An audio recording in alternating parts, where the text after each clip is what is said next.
The hardest thing for property investors to do today is to make decisions and take action against a background of static from media commentators.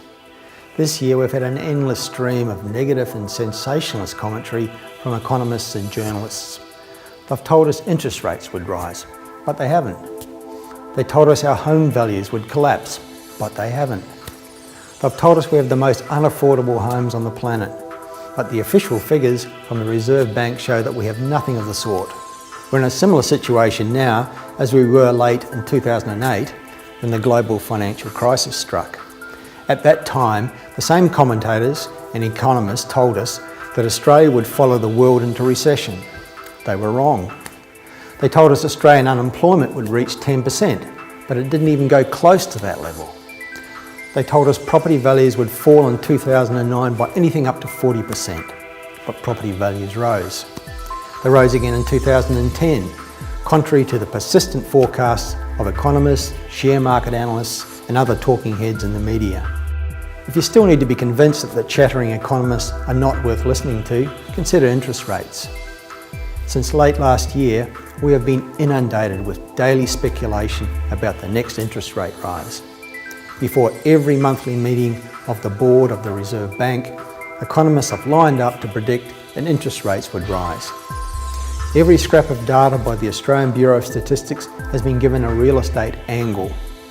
One day there'll be figures showing a major rise in mining investment, and that, so we're told, means interest rates will rise.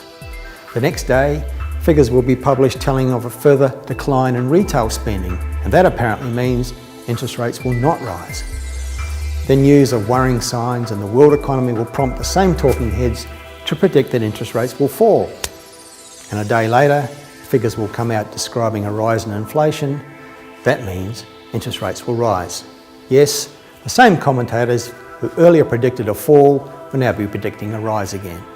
Many commentators stated before the July RBA board meeting that an interest rate rise was certain. Then they told us rates would rise for sure before the August meeting. The common denominator of all those predictions is that they were all wrong. The first 8 months of the year has failed to deliver a single rate rise. The last was back in November 2010, and that remains the only interest rate rise we've had in the last year and a half. All that wasted energy and media space on pointless, inaccurate, incompetent speculation. I have a term to describe all this silly chatter and incompetent forecasting. I call it white noise. And to be successful as property investors, you have to tune out the white noise, all that background static that clutters up the information channels. Generally speaking, it's inaccurate, poorly informed prattle from non-experts. As property investors, you need to ignore it and just get on with business.